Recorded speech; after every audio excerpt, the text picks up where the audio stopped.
O João Alves, ele é produtor, ator, diretor, fotógrafo e iluminador. Trabalhou em diversos coletivos teatrais na cidade de São Paulo e interior paulista. Ele também é mestrando em estética e poéticas cênicas pelo Instituto de Artes da Unesp. E o Celso Gianazzi é servidor público e vereador da cidade de São Paulo. Ele é advogado, engenheiro, mestre em Direito. Em 2024, foi reeleito para o seu terceiro mandato, com quase 58 mil votos, tornando-se um dos 20 vereadores mais votados do Brasil.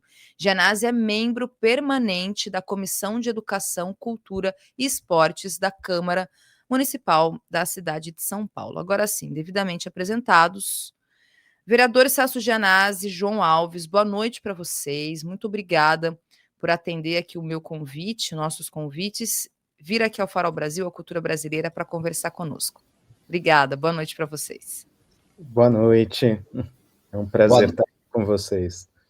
Boa noite, Thalita, boa noite, João Alves, prazer estar aqui para a gente bater esse papo importante sobre cultura, né, no nosso país, especialmente aí com o tema na cidade de São Paulo. Muito bom. Olha só, eu queria então começar pedindo para vocês assim trazerem um leve contexto, assim, um breve, né, contexto, um panorama um pouco da situação da política atual da cultura da cidade de São Paulo, né? Só para a gente poder contextualizar aqui para nossa audiência. Aí fiquem à vontade, tá? Para quem quiser começar, daí pode começar, chamar João. o outro. João Alves é um elemento da cultura, né? Conhece bastante a cultura, João. Bom, eu vou começar falando de uma questão específica, que são os programas de formação da cidade de São Paulo, que são o Vocacional, o PIA e o PIAPI. Esses três programas, eles fazem com que a cesta base, a cultura vá para a cesta básica das periferias de São Paulo, através de formação cultural. São programas que permitem com que jovens, crianças, adultos periféricos possam ali fazer arte, tanto teatro quanto dança, música, audiovisual, circo. Então, esses programas trazem toda essa formação, desde o 0 até os 105 anos, que eu digo, porque o programa PIAPI, ele é um programa que atende de 0 a 6 anos, o PIA, ele atinge de 6 a 14 anos, e o vocacional de 14 anos para frente. E essas pessoas que passaram por esses programas, tanto os jovens quanto os adultos, eles chegaram, muitos, a se tornarem artistas depois, são artistas que estão trabalhando hoje na cidade de São Paulo. É um programa que existe há 23 anos, e passou por vários governos, várias prefeituras da cidade de São Paulo, e que esses programas vêm sendo atacados sistematicamente nos últimos anos e vêm sendo sucateados. A mesma supervisão de formação que cuida desses três programas também cuida da EMIA, do Jovem Monitor, do programa Jovem Monitor Cultural, e esses outros programas que estão dentro da supervisão de formação são parcerias público-privadas. E o que a gente tem notado? Que a parceria público-privado, ela não vem sendo cortada, ela vem sendo cada vez mais estimulada. A verba que vai para essa parceria público-privada é gasta totalmente, o que não acontece nos outros três programas, que são fundamentais para a cidade, mas que não estão nessa parceria público-privada, são gestão direta da secretaria. Então, esses programas, ela acaba não gastando a dotação orçamentária desses programas, não contratando a quantidade de artistas, orientadores para os programas, que cumpriria, que faria com que o programa abarcasse a cidade inteira e atendesse todos os equipamentos possíveis da cidade. Então, há uma predileção dessa atual Secretaria de Cultura por essa parceria com empresas e em detrimento de fazer cumprir o desejo da população e até o que traz o Plano Municipal de Cultura, o Plano Municipal de Cultura de 2016 previa o aumento do atendimento desses programas, coisa que não foi feita. Já em 2017, os programas foram cortados pela metade. O vocacional, nessa época, ele tinha 270 artistas nas diversas linguagens, orientando pela cidade inteira de São Paulo, formando novos artistas.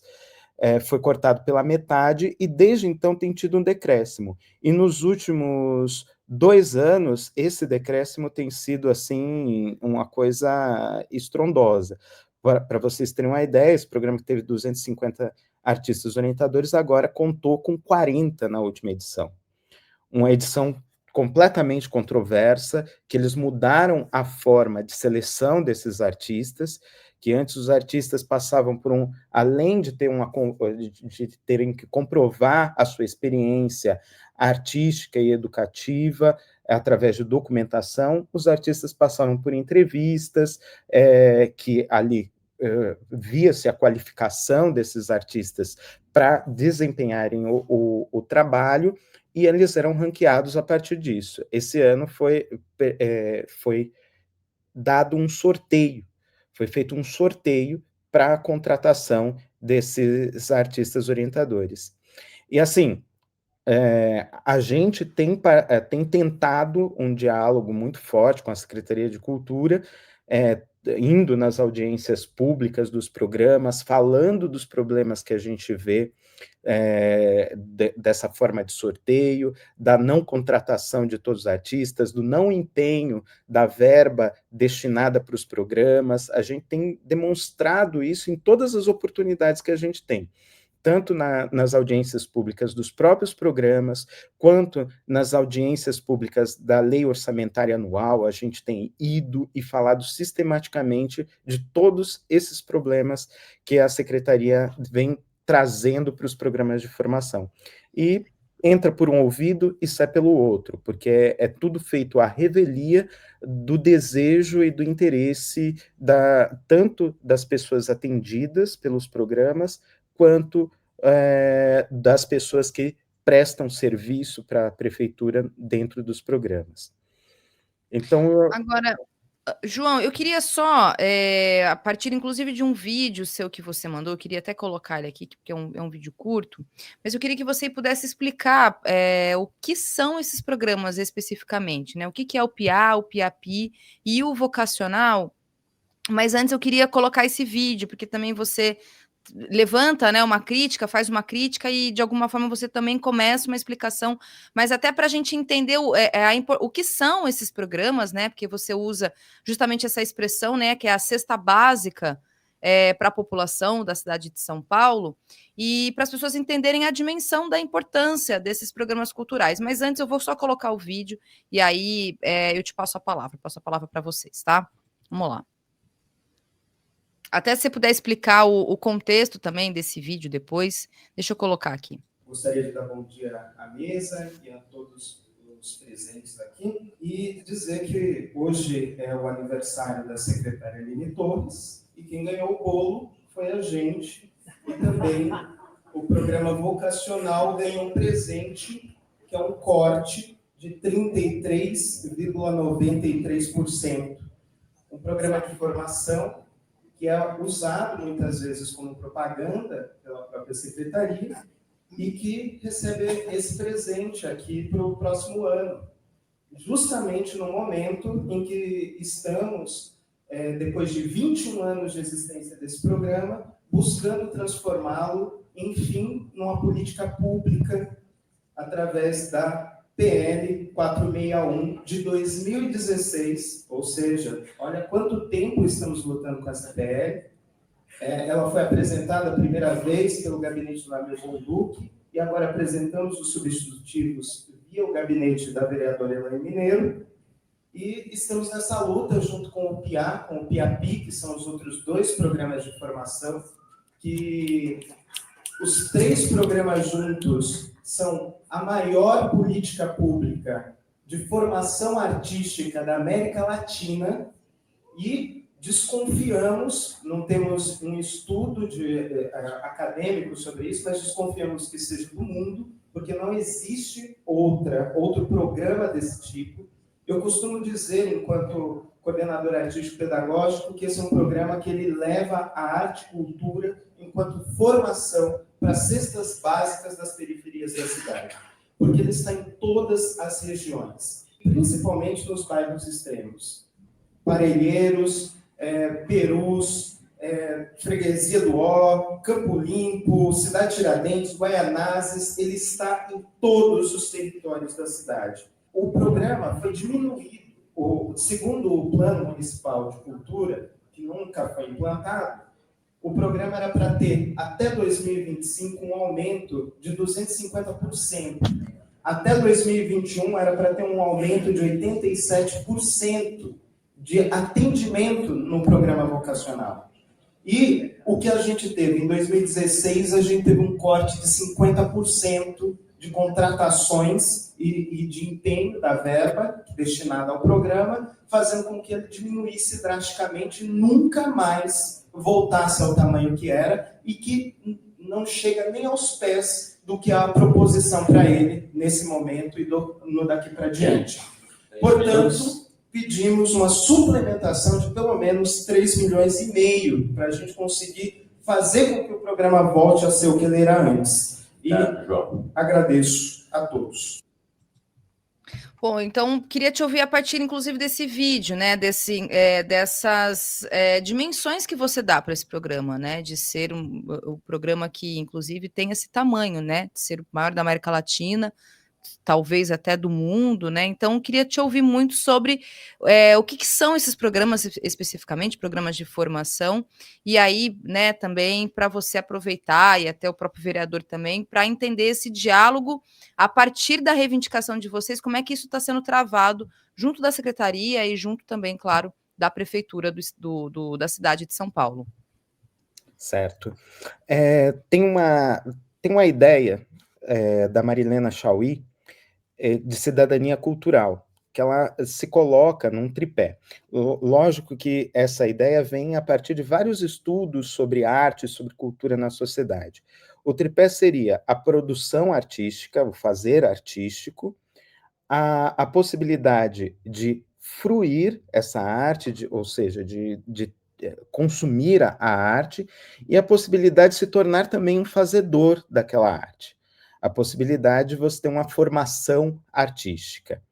Essa ideia vinha sendo gestada há um tempo, e quando o Celso Frateschi foi chefe do departamento de teatro, ele resolveu criar o programa vocacional, que era um programa justamente para suprir essa lacuna de formação em teatro na cidade de São Paulo, porque a gente já estava se gestando ali as leis de produção, como o fomento, que dariam conta de garantir que os artistas pudessem produzir sua arte, mas precisava também se formar novos artistas, possibilitar que a população tivesse formação em teatro, no caso, ali dentro do departamento de teatro.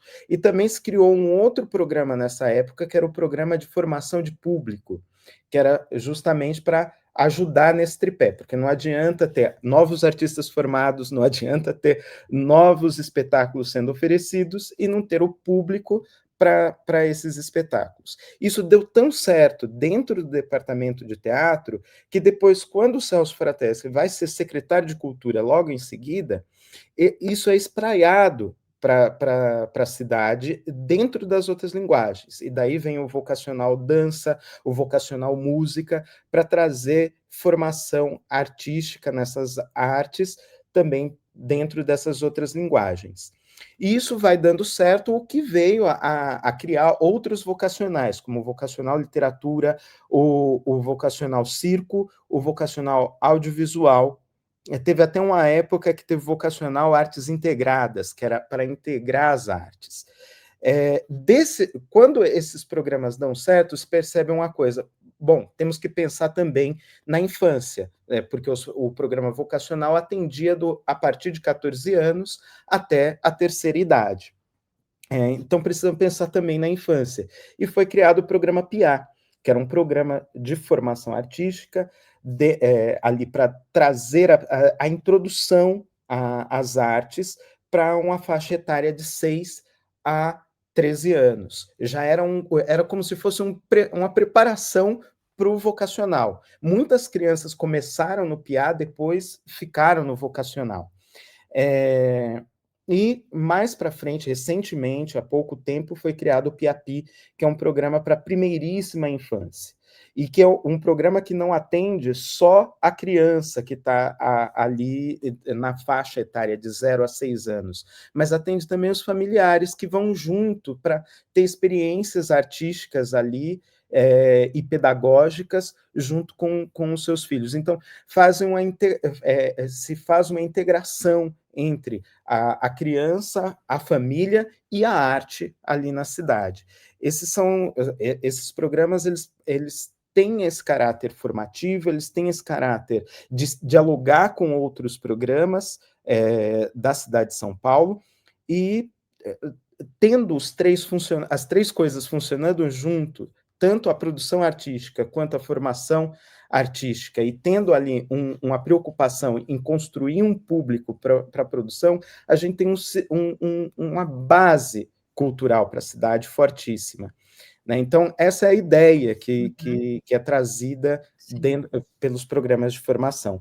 O programa de formação de plateias, ele foi descontinuado já na Prefeitura do Serra, e nunca mais voltou. Assim, então a gente está meio manco desse tripé, assim, não tem mais aquela sustentação triangular que tinha antes nos programas. Vereador, e aí o João no vídeo, inclusive, até iniciou aqui a fala dele trazendo essa questão dos cortes, né? Cada vez mais cortes. Você que está aí no seu terceiro mandato, como é que você vem acompanhando essas políticas públicas de cortes e a própria gestão da Secretaria de Cultura dessas prefeituras que são prefeituras de direita, né? A gente sabe, então... embora a gente tenha que falar e denunciar, não é nada surpreendente, a gente precisa fazer aqui uma batalha, né, uma frente de resistência para poder manter esses programas. Mas, institucionalmente, como é que você vem acompanhando esse processo de cortes e como é que isso tem se dado na questão dentro da Câmara mesmo, né? Para a defesa, para a manutenção e a retomada, né, de alguns programas no seu momento original e até a sua ampliação, né? Que é o que vocês estão defendendo também. Exatamente, Thalita. O João Alves, ele trouxe um histórico muito importante, né, de quem conhece, quem está dentro, né, militando na cultura, dos movimentos culturais aqui na cidade de São Paulo, fala dos programas, né, do PIAPI, do PIA, do Vocacional, das EMIAs, que são as escolas municipais de educação artística, e ele traz esse retrato, né, eu vou falar desde 2017 para cá, a gente vem tendo assim, ataques após ataques, né, na área da cultura. É um desprezo total pela cultura desses governos que estão aí a partir de 2017 aqui na Prefeitura de São Paulo. O maior parlamento municipal da América Latina. A gente está falando, Thalita, o João Alves está falando em 130 bilhões de reais, e surpreendente para as pessoas que estão nos acompanhando, é o terceiro maior orçamento do país, e a gente não tem nem sequer, luta por um aumento, mas a gente não tem nem sequer 1% do orçamento na área de cultura, de investimentos na área de cultura, nem 1%, a gente chega a 0,7%, 0,8%, e há uma grande luta dos movimentos culturais. João Alves, nas audiências públicas da Câmara Municipal, tem colocado isso, os movimentos sociais, culturais, têm colocado que a gente precisa chegar pelo menos nos 3% do orçamento na área de cultura, para que a gente tenha, de fato, cultura na cidade de São Paulo. Então, o que a gente assiste deste governo, principalmente agora do atual prefeito Ricardo Nunes, é um desprezo total pela cultura. A gente está falando aqui das EMIAs, a gente está falando dos programas aqui, mas a gente tem que falar também dos ataques ao Teatro Vento Forte, que o prefeito Ricardo Nunes mandou uma retroescavadeira passar por cima de um teatro popular, um teatro que tem escola de capoeira, teatro popular, que traz a comunidade para participar desse movimento. Está destruindo, quer destruir também, desmontar o teatro de contenda, da equipe do teatro Mungunzá, que está no centro aqui da cidade de São Paulo, que ocupa e tem um trabalho sensacional de acolhimento à população periférica, à população em situação de vulnerabilidade na cidade de São Paulo. Então, isso mostra a cara que nós temos de um governo que é contra a cultura, E a gente precisa fazer esse movimento, esse embate, né, de brigar no orçamento. Está sendo discutida a peça orçamentária agora, e a gente tem que brigar, inclusive com os vereadores, né, os meus pares na Câmara Municipal. Eu, como membro titular da Comissão de Educação e Cultura na Câmara Municipal, a gente faz esse debate, mas a gente precisa obrigatoriamente aumentar o orçamento na área da cultura para que esses programas que o João Alves colocou, que atendem, né, é fundamental que eles atendem os nossos bebês, as nossas crianças, os nossos jovens, os nossos adultos na periferia. E eles estão situados em território de grande vulnerabilidade. Então, é fundamental que as escolas, as EMIAs, elas aumentem esse número, a gente tenha concurso público para que a gente traga novos profissionais, né, para a rede, para as EMIAs. E também o que acontece, João Alves colocou aqui, da precariedade. Né? Eu estive com o movimento cultural, numa reunião com o secretário municipal de cultura agora, bem recentemente, a gente cobrando a efetividade dos editais, porque a prefeitura demora. Nós estamos no mês de novembro, demora para sair os editais. Os artistas, eles têm vida própria, eles precisam sobreviver, eles precisam se programar para estarem na prefeitura de São Paulo desenvolver esse belo trabalho que eles desenvolvem. E a prefeitura não sinaliza nos editais, né, com prazos, não sinaliza com valores de contrato. Então, os nossos artistas, né, que são artistas importantes, que têm um trabalho fundamental, são muitos artistas, vêm da periferia, tem uma arte, a cultura periférica da cidade de São Paulo é maravilhosa. Agora, a gente precisa que o poder estatal, que a Prefeitura de São Paulo, a Secretaria Municipal de Cultura, faça esse enfrentamento, tenha transparência, né, na publicação dos editais, tenha o diálogo, né, a transparência no diálogo com os artistas, chamar os artistas para conversar, para ver o que é colocado nos editais, e a gente, de fato, se a gente quer ter cultura na maior cidade da América Latina, a gente precisa discutir o orçamento. Então, com esse prefeito, Thalita e João Alves, com esse orçamento, é um faz de conta que a gente tem o interesse numa cultura, né? Vindo do prefeito bolsonarista, se aliando à ultradireita, a gente tem muitas dúvidas, né? Muitas dúvidas. Esse tratamento que ele deu aos teatros mostra bem o que é essa administração atual. E tem uma questão também que está acontecendo e que chamou bastante atenção, inclusive de nível nacional, que é essa CPI dos pancadões, né? Então, até pelas pessoas que foram ali chamadas para poderem participar, e manifestações não só por parte dos parlamentares da extrema-direita, mas o próprio prefeito, Ricardo Nunes, ele já manifestou que é contra os bailes funk, porque a gente sabe que tem um caldo, né, racista e todo o preconceito e discriminação contra a cultura do funk, e particularmente falando da cidade de São Paulo. E aí a gente vê, né, o direcionamento ideológico e da onde que parte o processo de desmonte também, e a falta de compromisso qualquer para quem está trabalhando e fazendo cultura na cidade. Mas aí minha pergunta numa, sei lá, possível estratégia até para poder chamar a atenção e trazer esse entendimento do tamanho da gravidade, né, com os números, com o orçamento que a cidade de São Paulo tem e com esse processo já muito estruturado de política cultural, como o João Alves explicou, não é possível, de repente, criar alianças e um diálogo mesmo com os músicos, os profissionais, os artistas do funk, para fazer essa frente e poder chamar atenção, porque me parece que, diante, né, da situação toda, o que é necessário é realmente poder chamar a atenção da população, enfim, da sociedade, para fazer essa resistência, essa pressão, assim. Vocês não acham que seria possível, de repente, poder fazer uma frente junto com os artistas do funk de São Paulo, inclusive em razão até dessa CPI dos pancadões, né, que a gente já sabe a que se trata essa questão toda? Deixa eu só colocar aqui um ponto. A CPI dos pancadores, João Alves acompanha bem aqui na cidade de São Paulo.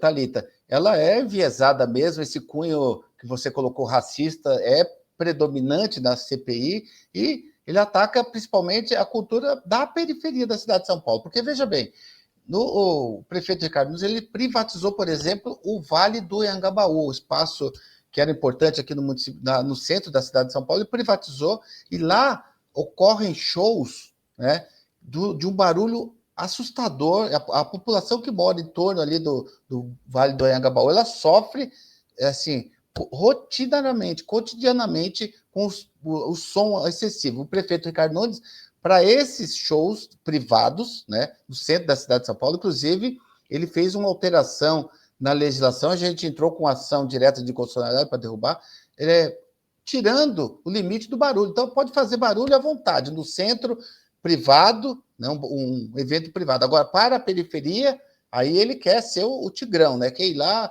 impor, colocar uma CPI, colocar a polícia em cima. Então, a gente tem que ser justo. Ele tem que propiciar que esses jovens da periferia possam fazer as suas manifestações culturais, ter espaço para fazer suas manifestações culturais. E eu entendo que a gente precisa, sim, se aliar a esse movimento, o funk, e todas as expressões culturais da periferia, fazer um grande movimento, uma grande pressão para a gente mudar esse cenário, né, de criminalização da cultura popular.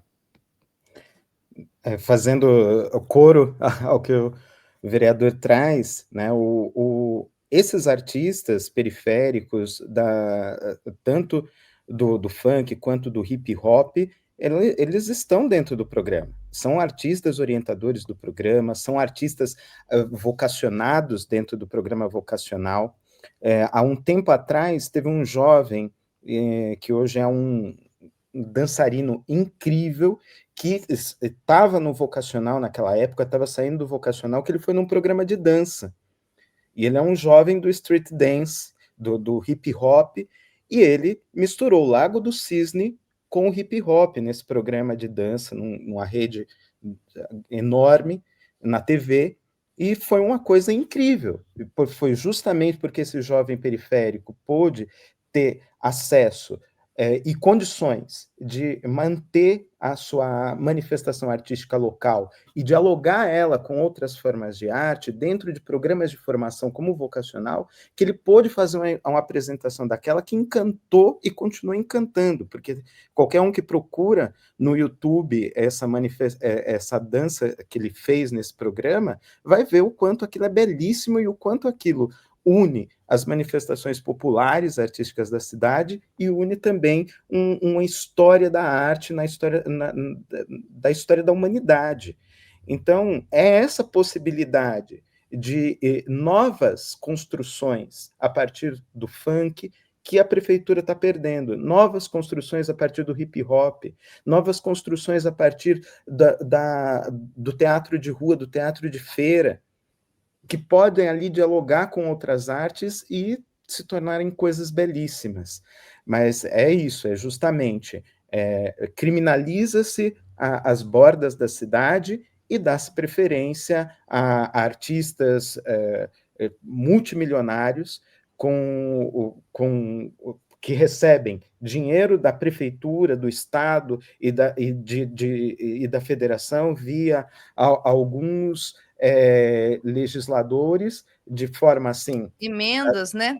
Exatamente. Shows que são feitos através de emendas, né? Uma dinâmica que acontece no país todo, creio que na cidade de São Paulo também não seja diferente, e esses artistas consagrados e que, como você disse, multimilionários, né? Antes da virada cultural, tinha uma coisa que era fantástica, que assim, além dos palcos principais, tinham pequenos palcos espalhados pelo centro.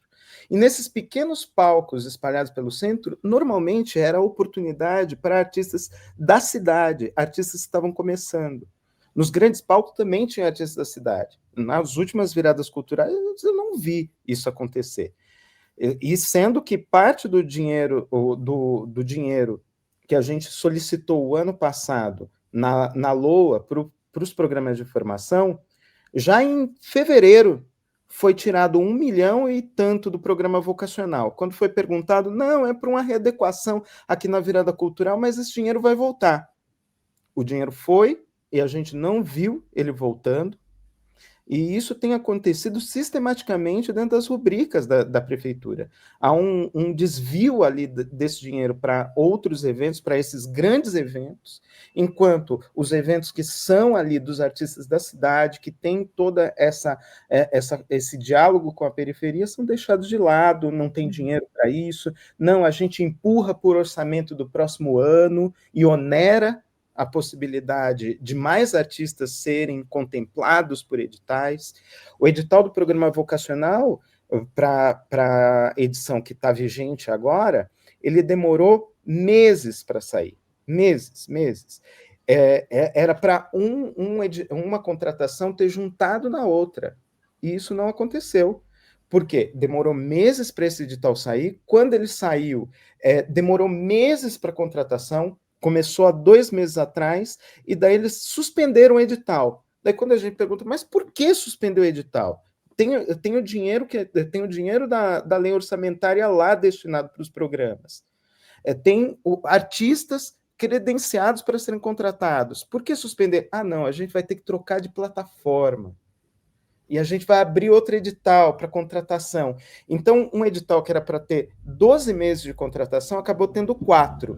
Um programa que é para uma edição emendar na outra, não vem acontecendo. Tem um gap de 3, 4, 5 meses entre uma edição e outra. É isso, é sufocar. Vereador, deixa eu tirar uma... Desculpa, vereador, você quer complementar? Não, eu só colocaria ali, Thalita, do João Alves, que ele coloca esse que é um problema que é grave, e também o desmonte das nossas casas de cultura pela cidade de São Paulo. São poucas, são pouquíssimas, a gente precisa de mais.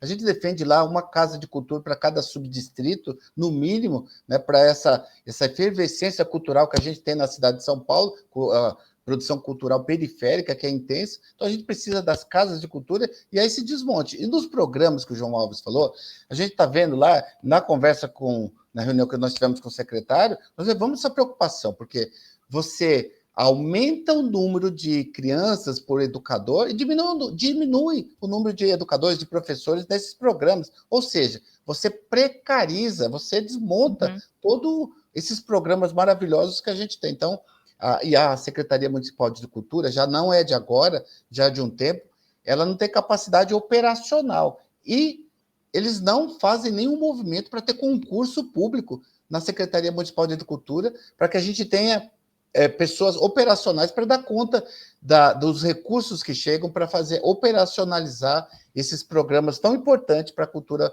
nacional. Então, da cultura municipal. Então, a gente tem um problema lá de interesse mesmo, público, na falta de interesse, na verdade, na cultura aqui na cidade de São Paulo, porque a gente precisa urgentemente de concurso público na Secretaria Municipal de Cultura, para que a gente tenha pessoas para dar andamento nos programas culturais na cidade.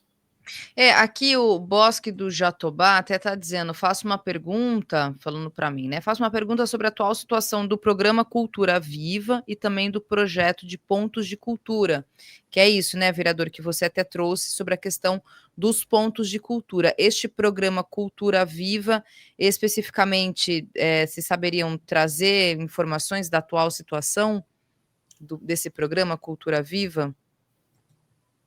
Isso exatamente, talvez o João Alves possa fazer melhor, mas o que a gente tem, eu repito lá, a gente tem essa produção cultural intensa, rica, na periferia da cidade de São Paulo. Agora a gente precisa que o poder público dê espaço, tenha investimento para que ela se apresente. A gente tem a cultura popular periférica na cidade de São Paulo, gente, como o João Alves deu um caso específico, acho que ele pode ficar aqui para falar milhares de casos, de uma riqueza, de uma efervescência gigante. Agora, o poder público precisa fazer a sua parte. As casas de cultura da cidade são essenciais, a cultura, cultura verde, tudo é fundamental para que a gente possa desenvolver a cultura na cidade. Vereador, diante desse quadro, ontem, inclusive, até falei aqui um pouco antes de vocês entrarem, mas ontem eu trouxe mais detalhes de uma notícia da Folha, inclusive, né?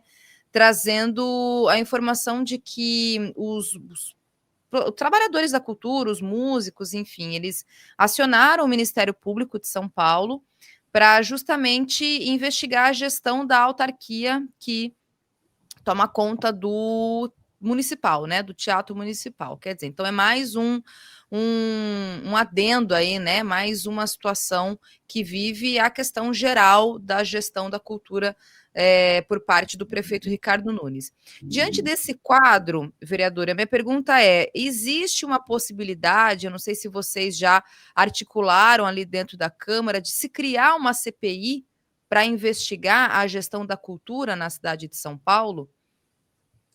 Já se discutiu isso, sim, Thalita, a gente está de olho, porque assim, existe uma questão ideológica ali, né, com o teatro municipal que serviu, infelizmente, de palco para homenagear a esposa do ex-presidente Bolsonaro, né, para um título de cidadã paulistana para Michele Bolsonaro, que não fez nada, não tem nenhum fato de relevância para a cidade de São Paulo para receber o título de cidadã paulistana. Então, tem muitas críticas e um apontamento ali para a administração, né, da autarquia que rege ali o Teatro Municipal. A gente está de olho, inclusive, agora que teve a morte do influenciador americano, de um ativista, de um trabalhador dessa autarquia que criticou, né, fez uma crítica, e a prefeitura, o prefeito Ricardo Nunes, quando teve o interesse político, aí ele se manifestou em tirar essa autarquia, né, essa empresa da organização social do Teatro Municipal, alegando falta de prestação de contas e tudo mais. Então, e essa falta de prestação de contas vem lá desde 2021. Então, já um período lá atrás, e ele remonta agora por uma questão ideológica, política, né, para fazer a limpa ali no Teatro Municipal. O Teatro Municipal tem vários problemas, e os trabalhadores, eles apontam claramente, tem perseguição, tem assédio, tem várias questões, inclusive acionadas o Ministério Público do Trabalho, disso. Agora, sim, a gente tem lá. Agora, nós somos da oposição, Thalita, e não é fácil. As CPIs que a gente encabeça, que a gente pede, que propõe, elas não passam facilmente, né? É difícil, porque a base do prefeito Ricardo Nunes é maior, e nos votos a gente perde nessa questão. Mas a gente faz sim esse debate pela fiscalização, né? A fiscalização da autarquia que administra lá o Teatro Municipal. E a cultura como um todo, né? A gestão da cultura como um todo, claro. Eu vou ler aqui alguns comentários que chegaram. O Wills, eu queria aproveitar, inclusive, esse comentário para já emendar uma pergunta para vocês. Ele diz: a classe artística no Brasil não é reconhecida como trabalhadora, infelizmente. Essa é uma discussão recorrente que a gente faz aqui no programa, né? O reconhecimento de que artistas são trabalhadores, né? Como é que o artista ele não tem, me parece que é um ser, né, João Alves, você que é um artista, que você pode falar até com propriedade isso, né? O artista parece que é um ser etéreo, né? Uma coisa que está fora do mundo do trabalho. E não, né? A arte, a cultura, ela faz parte do mundo do trabalho, né? Tem uma fala do Gil, quando ele foi ministro da Cultura, que ele fala: a arte não tem que ser nada extraordinário, ela tem que ser ordinária, ela tem que ser do cotidiano. Então, a arte ela faz parte do cotidiano da cidade. Um jovem ali no Farol fazendo seus malabares, isso é parte da vida da cidade e é um trabalho, sim. Da mesma forma que aquele jovem está ali trabalhando no Farol com seus malabares, tem o malabarista do circo, que profissionalizado, que está ali também desempenhando uma atividade análoga. Então, a gente tem que desmistificar um pouco a arte e perceber que ela faz parte do nosso cotidiano o tempo todo. A interface do programa que a gente está aqui agora teve um pensamento artístico para essa interface estar aqui na nossa frente, ilustrando e organizando o nosso ser estar aqui. Então, a arte está presente no nosso universo o tempo todo. Isso é uma coisa que a gente tem que entender. Lógico que a profissionalização da arte é uma coisa muito recente no Brasil, né? Se a gente for ver, o Sindicato dos Artistas é muito novo. Assim como as cooperativas artísticas também são novas. A regularização de lei, a criação de leis que melhoraram a produção artística também é uma coisa de 30, 40 anos para cá. Então, como tudo que é muito novo, traz também esse estranhamento e esse lugar assim do não reconhecimento, do não entendimento do que é, né? Mas por mais que a regularização da arte seja uma coisa nova, ela existe desde os primórdios, né? Desde quando o ser humano, com a sua razão, resolveu trocar com outro ser humano, seja através da fala, seja através de uma ilustração numa parede, isso já era uma manifestação artística. Portanto, essa regularização é muito nova, mas ela é muito antiga no nosso cotidiano. O João Alves, só para fazer, o João Alves trouxe aqui o Gilberto Gil, e eu falo agora recentemente no podcast do Mano Brown com o Sérgio Vaz, poeta Sérgio Vaz. E o Sérgio Vaz falando com o Mano Brown, e ele falando assim, Sérgio Vaz falando, você pode ser considerado, você chegou no ponto de ser considerado artista. Eu ainda estou no caminho para ser considerado um artista, né? Então, a gente vê como que é difícil. São trabalhadores, são artistas. E, só para completar, a gente está aqui numa live, o quanto os artistas, o quanto a cultura foi essencial para nós, brasileiros, durante a pandemia, não é, gente? É a cultura que nos salvou, nos deu um respiro, né, dos artistas, dos profissionais do teatro, das artes, através disso aqui que a gente está agora. Deu um respiro para a gente poder sobreviver àquele momento dificílimo durante a pandemia. Então, é fundamental. Exatamente. São trabalhadores, são importantes. Sem cultura, sem arte, sem cultura, a gente não vai para lugar nenhum. João e Celso, eu lembro sempre dessa frase aqui no programa. Essa frase do Gilberto Gil, acho que ela é muito grandiosa, né? E ela é grandiosa e ela sintetiza ao mesmo tempo. A arte, ela é ordinária, ela não é extraordinária, ela está no dia a dia, no cotidiano. Ela é tão importante para a política quanto a saúde e a educação. Não tem essa de primeiro a saúde, primeiro a educação, depois a cultura. Não, é tudo junto.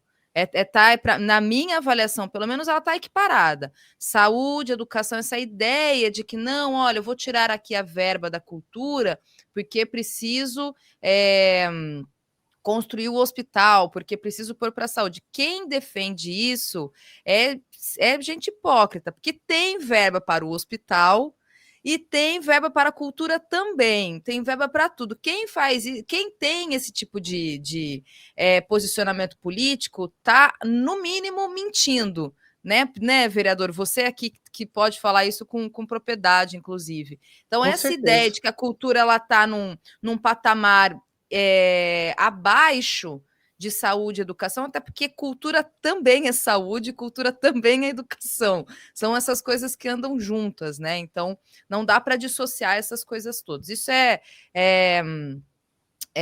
retórica política de quem está fazendo manobra com orçamento de cultura, me parece, sabe? Muito sinceramente. Eu queria aproveitar, então, e pedir para você, João, e claro, o vereador também, mas falar um pouco deste movimento de reação que vocês fizeram, claro, através das manifestações de vocês, mas vocês montaram a página Desmontar o Desmonte, né? E aí vocês, através do Instagram tem feito justamente essa denúncia, né, essa mobilização e apresentado aqui para a sociedade como um todo, enfim, né, para quem está navegando aí no Instagram, essa situação toda, né, sobre o desmonte das políticas de cultura na cidade. Então, se vocês puderem falar um pouco, se você, João, até, né, que está mais à frente, puder falar um pouco dessa iniciativa, até chamando, inclusive, aqui vocês, nossa audiência, para acompanharem essa página, porque ali tem mais detalhes também sobre todo esse cenário aqui que a gente está discutindo. Essa organização é a sociedade civil, né, tanto de artistas que já trabalharam no programa, artistas que alguns ainda estão prestando serviço no programa, e pessoas interessadas, vocacionados, mães e pais de piás e piapis, que estão interessados em que os programas aconteçam, têm se organizado em torno dessa página e de outras também. Tem outras organizações acontecendo também.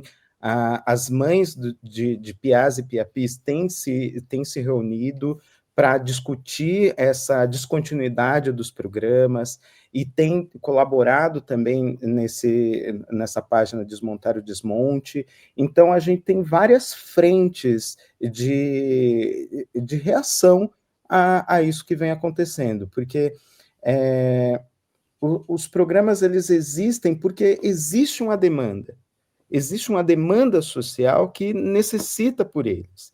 E a gente conquistou através de muito diálogo, de muita conversa, de muita luta, esses programas e outras políticas públicas na cidade de São Paulo.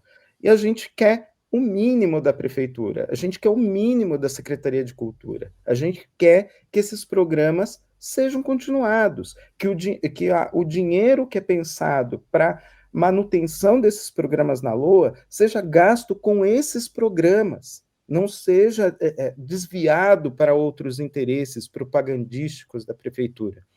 Então, aí a gente tem um dos nossos ambientes de organização. O Desmontar o Desmonte, ele está focado nessa questão específica dos programas de formação. Mas existem outros movimentos da cidade que estão pensando, que têm se organizado e têm pensado outras frentes culturais, e a única forma que a gente tem de pressionar o poder público, pressionar a Secretaria de Cultura e a Prefeitura é através da nossa organização. Então, o meu apelo é para que outras organizações culturais se somem aos programas de formação e que pessoas interessadas em lutar por cultura, por arte sendo feita na cidade, por formação, pela possibilidade de fornecimento de ações de formação cultural na cidade, se somem com a gente nessa luta. Porque é um direito nosso, não é um favor do poder público. A gente está falando de direitos fundamentais da sociedade. Então é isso, a gente está lutando para que nossos direitos venham a ser cumpridos, venham a ser realizados. Porque a gente tem cumprido nossos direitos por outro caminho, né? Nossos impostos estão sendo pagos, queremos que isso seja revertido em prol da população, da sociedade civil da cidade de São Paulo.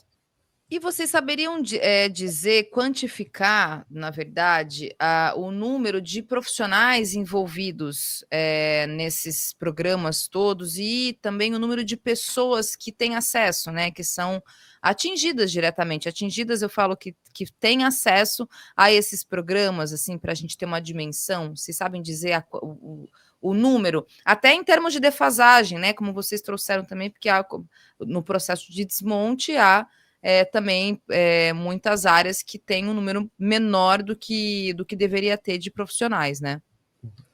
Eu não sei, João Alves, eu não tenho esse número aqui, mas o que a gente tem, por exemplo, de números é que o orçamento da cidade na área da cultura para 2026, ele é em torno de 12% menor do que o atualizado até esse momento de 2025. Então, a gente tem uma redução dos investimentos na área da cultura aqui na cidade de São Paulo. E o João Alves colocou, que é importante, que exatamente não é nenhum favor, não é nenhuma esmola que a gente está querendo, a gente quer um direito. Que esse direito dos investimentos na área da cultura seja uma política de Estado, não uma política de governo, que entra o prefeito, se ele é de extrema direita ou se ele é de direita, ele sufoca, ele corta os orçamentos da cultura e mata a cultura da maior cidade da América Latina. Ou a gente tem que entender isso e colocar como política de Estado, independente do prefeito, do administrador que esteja lá, tem que ter o recurso, tem que ter os 3% do orçamento na área da cultura, com os programas aqui que foram elencados, por exemplo, né, que eles permaneçam, independentemente do governo que esteja de plantão.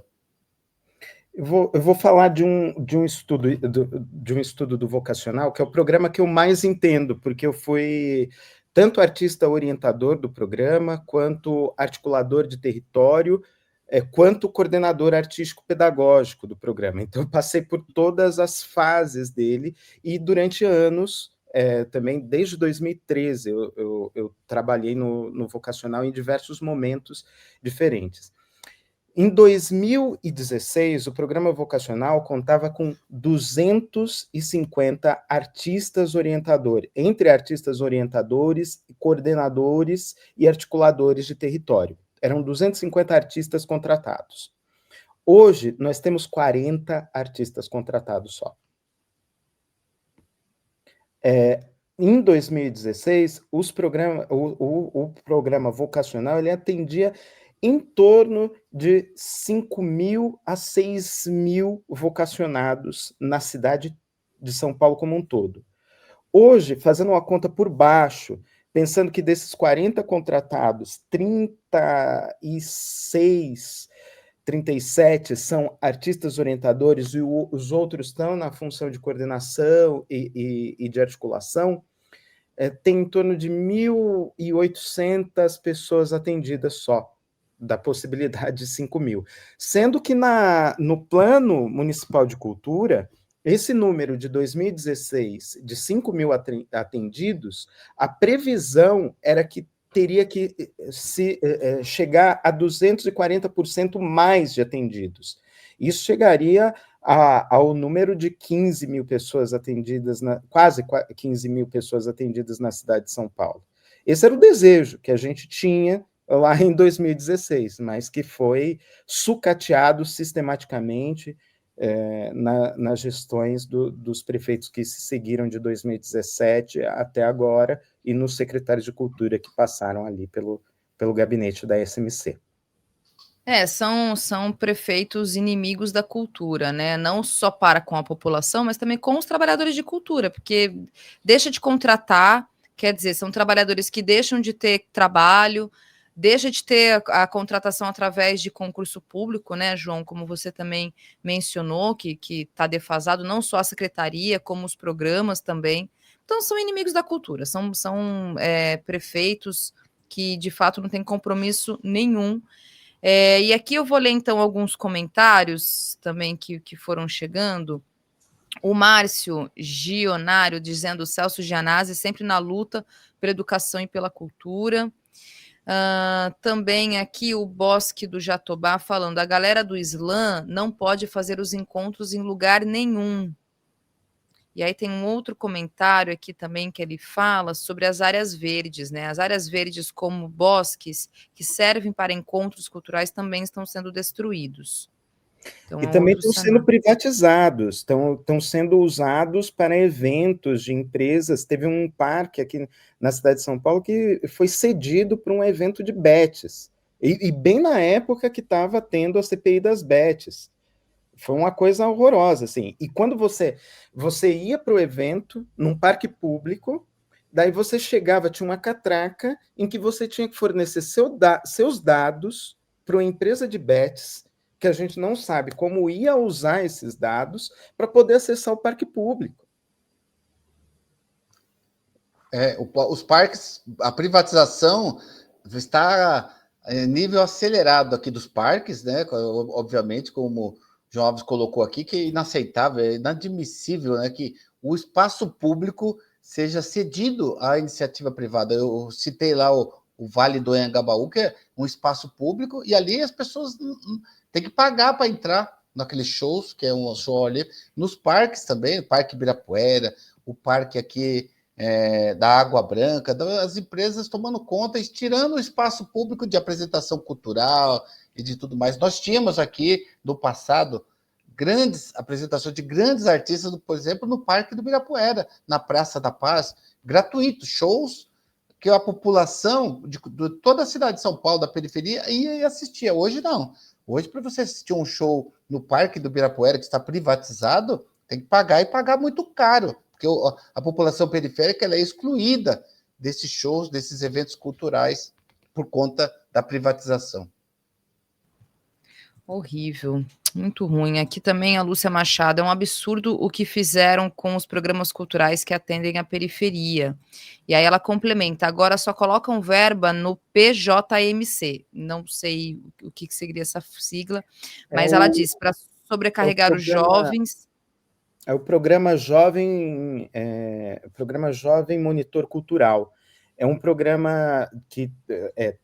Era um programa que era para servir a formar jovens para trabalhar dentro da Secretaria de Cultura, dentro dos equipamentos públicos, e também para dar a oportunidade de primeiro emprego a jovens periféricos. Essa era a ideia inicial do programa Jovem Monitor Cultural. Só que, a partir do momento que esse programa sai da alçada da prefeitura e vai para uma OS, uma empresa que passa a gerenciar esse programa, ele passou a cumprir outras funções. Muitas vezes também usado o programa Jovem Monitor Cultural para cobrir buraco da falta de contratação da própria Secretaria de Cultura, porque eles são jovens estagiários, estão ali à disposição dos equipamentos públicos, em vez de contratar, de fazer o concurso de um funcionário que atenda ali a questão de gestão daquele equipamento público, coloca esse jovem para fazer esse trabalho e fala assim, não, mas tem um jovem monitor cultural lá que está dando conta do trabalho. Então não precisa a gente fazer aqui a contratação de alguém para cumprir essa função de gestão ali dentro do equipamento público. Ao mesmo tempo, é um dinheiro violento, gasto por um OS, que não tem uma transparência na prestação de conta de como esse dinheiro está sendo gasto na formação desses jovens, que deveriam estar ali se formando, se instrumentalizando dentro de um primeiro emprego para ter outras oportunidades no universo de trabalho. E assim, todo ano aumenta a dotação orçamentária do programa Jovem Monitor Cultural e em defasagem com os outros programas que também são programas de formação. O que me parece numa primeira avaliação é que essa OS consegue receber mais verbas, né? Quando ela injeta, ela superinflaciona um programa, ela consegue, através dos seus contratos. E aí a gente já sabe os históricos de OS, né? Muito em geral falando, claro, generalizando, mas OS, a gente sabe muito bem a que atende, né? Bom, Thalita, olha, só por favor, vereador. As OS aqui, a gente tem, inclusive, já apresentei emendas ao orçamento para que a gente tenha transparência dos valores dos recursos públicos nas OS. As emendas que a gente coloca no orçamento já são aprovadas na Câmara e o prefeito chega depois veta. Por quê? As OS não têm fiscalização, como o João Alves falou aqui, não há transparência, elas entregam os seus dados no PDF, no Tribunal de Contas não fiscaliza, a Câmara Municipal não fiscaliza, a Controladoria não fiscaliza, não há uma fiscalização efetiva das OS. A gente fez as emendas para que todas as OS, em todas as áreas, não só da cultura, mas da saúde e educação, tivessem que apresentar seus dados abertos, para que qualquer cidadão, qualquer munícipe, pudesse fazer o controle e ver o que está sendo gasto com aluguel do imóvel, salário dos funcionários, reforma. Então, o dinheiro vai, muitas das vezes, né, não quero ser injusto, mas muitas das vezes é desviado por falsas administrações aí, por conta da falta de transparência. Então, o prefeito Ricardo Nunes, ele é contra a transparência e ele veta essas iniciativas que a gente tem de colocar essa obrigatoriedade na prestação de contas das OS. Então, isso Mas, é grave. ô vereador, e aí, mas a minha pergunta é, o Tribunal de Contas, por exemplo, e os órgãos fiscalizadores, por quais razões eles não efetivamente fiscalizam, né? Há uma instrumentalização, assim, por parte das diretorias e que estão ali muito relacionadas com a prefeitura, porque é isso, né? A transparência é um princípio, uma premissa básica quando a gente está tratando de orçamento público, né? Então, através, por exemplo, do Tribunal de Contas, enfim, esses órgãos, assim, há uma questão de instrumentalização por parte do governo? Na verdade, Thalita, o que acontece é que a forma de prestação de contas ela é insuficiente, não está condizente com o princípio da transparência. E não há nenhum movimento favorável, por exemplo, dessa administração do prefeito em mudar esse status. Então, a OS ela entrega sua prestação de contas num PDF fechado, e para que um órgão ou qualquer entidade que possa fiscalizar, ela tem que abrir contrato por contrato dentro de um PDF para achar as irregularidades. Então, é muito difícil, se torna muito difícil a fiscalização por qualquer dos órgãos, além do interesse, né? Assim, não há o interesse, porque muitas das OS têm um apadrinhamento aí, que ganham aí as concorrências, tudo, com os governantes, com o próprio prefeito. Então, não há esse interesse de abrir esses dados para que todo mundo possa fazer. Então, se houvesse a prestação de forma dos dados abertos, com os dados abertos que a gente propôs, o Tribunal de Contas do município, Corregedoria, a Câmara Municipal poderia fazer muito tranquilamente essa fiscalização. E qualquer entidade, qualquer órgão de transparência, pode ser público, privado, poderia fazer esse controle das OS. Então, é uma luta que a gente tem que fazer para fazer valer o princípio constitucional da transparência. Não há na prestação de conta das OS.